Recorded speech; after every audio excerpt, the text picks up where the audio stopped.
Ei, gente! Bom dia! Para você que acompanha aí o Manhã da Piedade, o nosso bom dia. Minha amiga dona de casa, companheira de todas as manhãs, conosco também aqui na TV Horizonte, 20 anos de uma programação totalmente dedicada à família mineira. Pois é, e hoje nós estamos recebendo aqui a socióloga Júnia Leonel, que vem falar conosco sobre as políticas públicas para as mulheres. Só para as mulheres ou Júnia? Não, principalmente. Principalmente para as mulheres, né? Uhum. Pois é, de uns tempos para cá o Brasil tomou consciência da política pública para a mulher, porque até então, eu falo da minha experiência de menino, de jovem, etc. Tal, quase a gente não via falar em política pública para a mulher. Sim. Né? Bom dia. Bom dia. Né? Obrigada a oportunidade de estar aqui. E realmente, ainda bem que o Brasil está despertando, né? Pois é, e lembrar que a Júnia também, além de socióloga, ela foi uma integrante, você foi assessora da ONU, né? Sim, né? Eu tenho essa experiência do trabalho com as mulheres, né? Da inclusão social das mulheres. Em quais países você esteve? No Japão? Eu estive no Japão, estive no Caribe e aqui no Brasil, Brasília e o Nordeste brasileiro. Tem muita diferença das políticas públicas desses países para o Brasil, Júnia? Olha, a gente tem que dar a visão muito da nossa cultura, né? Porque a imagem que se tem a mulher nesses países, quer seja Ocidente ou Oriente, deixa muito a desejar. Isso vai refletir na forma com que os governos vão atuar para realmente promover os direitos das mulheres, né? Mas o mais importante que eu acho é o seguinte, é esse despertar da consciência. Isso tem que acontecer tanto de baixo para cima, pelo grupo das mulheres, pelos movimentos sociais, como de cima para baixo, através das políticas públicas dos governos.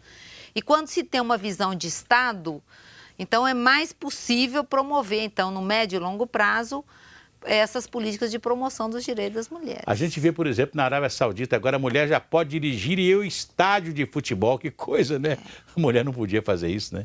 Mesmo no Brasil, se a gente for olhar, não tem um século que a mulher não podia votar, né? É verdade. Então, assim, a gente tem avanços na nossa Constituição, que é muito progressista, mas, ao mesmo tempo, quando a gente vê na prática, ainda tem muita questão para ser trabalhada, né? É verdade. A mulher... E é uma responsabilidade social coletiva. Né? Ganhou a condição de votar em 1932. Por incrível que pareça, eu lia um livro escrito pela Alzerinha Vargas, né? E ela conta no livro que ela teve a sua influência muito grande em demover o pai dela e convencê-lo de que ele deveria, uma das primeiras coisas para fazer para a mulher é dar a ela a condição de ser eleitora, de votar e ser votada, de ser cidadã, né?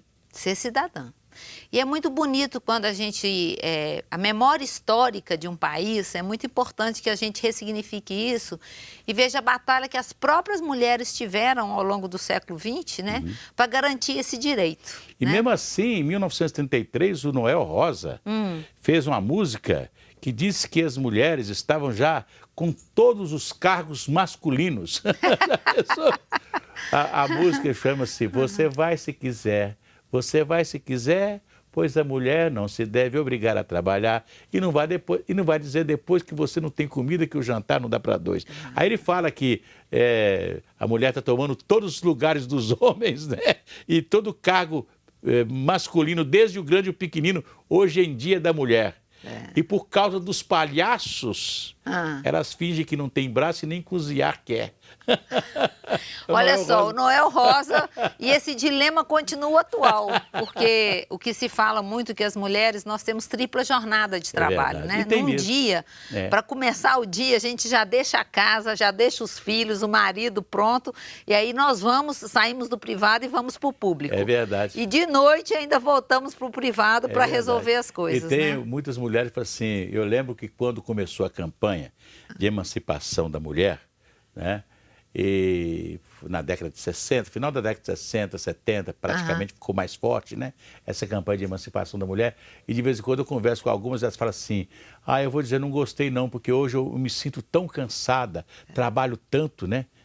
E a mulher teve uma tripla jornada, porque ela continuou sendo mãe, amante, esposa, companheira e trabalhadora. Isso. Não é não? Isso porque a sociedade não assume a responsabilidade de compartilhar esses deveres, né? Que são de todos, É verdade, né? é. Entendeu? Hoje já começa, os casais de hoje já são, já. Com certeza. Já Senão estão nem mais... sobreviveria no casamento, né? O homem já começou. Olha, hoje, os melhores cozinheiros já são os homens. Todo mundo quer cozinhar. Tudo enquanto é homem quer cozinhar O hoje. desafio é cozinhar no todo dia, né, Silvio? Porque cozinhar sábado e domingo é legal. Agora vai no todo dia, conciliando horário de filho, horário de trabalho. Pois é, nós falamos de política pública e as políticas públicas para as mulheres no Brasil. Já deu uma melhorada, né? Sim.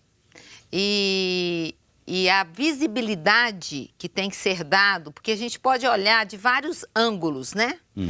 Nós podemos colocar que as políticas públicas elas têm as áreas temáticas, né, da saúde, da educação, mas perpassa tudo aí um modo de ver a mulher, né?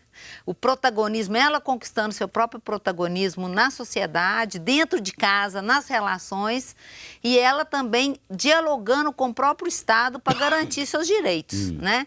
Então, quer dizer, se é uma política pública, ela deve estar nesse diálogo permanente para aprimorar os mecanismos, né?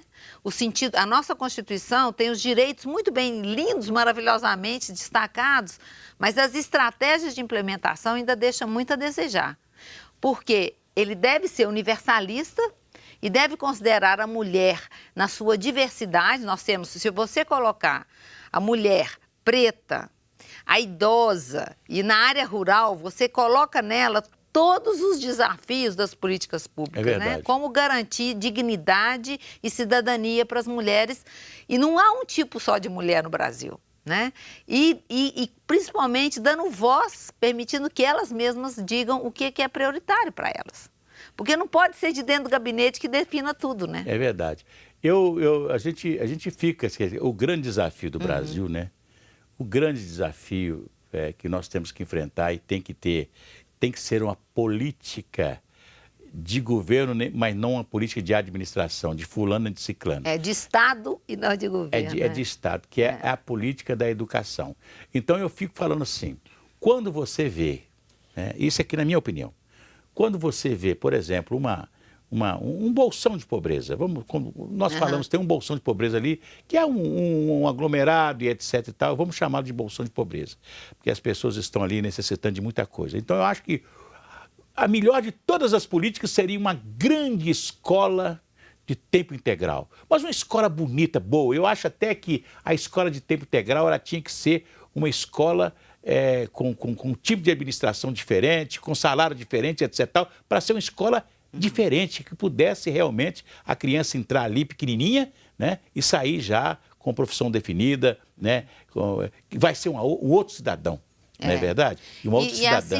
E está comprovado isso na ONU, assim, que o investimento que se dá na educação para as meninas, ele fica muito mais barato, porque aquela menina que vai se tornar mãe, que vai influenciar uma família, você investir nela, você garante uma sustentabilidade para a família muito maior do que você simplesmente colocar a escola lá. É verdade. Né? Então, existe realmente o foco direcionado à própria Bolsa Família aqui no Brasil. A partir do momento que o cadastro foi feito para as mulheres, que elas recebem aquele valor, né, ela consegue multiplicar os resultados para a família, porque ela tem uma visão global, uma visão do todo, do que realmente se dava antes. Então, tem algumas políticas públicas direcionadas para as mulheres, inclusive o título da terra, se está na área rural e tem a mulher lá, é para a mulher. Então, a gente tem que realmente direcionar para compensar essa dívida social que as mulheres, ao longo dos tempos, têm carregado nas suas costas. E a gente vê esta fortaleza das mulheres quando você vai ao Vale de Jequitinhonha e vê que as mulheres ficaram viúvas de maridos vivos e enfrentaram a vida fazendo aquelas bonecas, aquelas coisas maravilhosas, mas nós vamos continuar falando da política das mulheres, mas antes eu quero falar da Metropax. A Metropax é uma funerária, opa, Isola Cirantão, você veio falar comigo de morte? Deixa eu te falar uma coisa. Nós, quando começamos a rezar, nós falamos na hora da nossa morte, amém. Mas nunca ninguém está preparado para a morte. A morte é uma realidade na vida de todos nós. Então, por isso que eu falo, tenha um plano funerário né? Porque a morte pode pregar de surpresa todas as famílias. E olha aqui, e quando você tem um plano funerário, você deixa de gastar aquilo que as famílias às vezes não têm na hora que nós somos, que a morte chega no seio da família da gente. Eu sempre falo aqui que o enterro simples em Belo Horizonte está quase R$ 5.000. Se você tem um plano funerário da Metropax, aí você não vai pagar nada, principalmente se os cemitérios forem públicos. Você pode fazer um plano funerário na Metropax que prevê sepultamento simples e até cremação, e você não gasta nada. E outra coisa, você tem uma equipe para tomar todas as providências para você. É por isso que eu falo da Metropax. É por isso que eu digo 0800 726 0140. 0800 726 0140. Olha, o finado está chegando.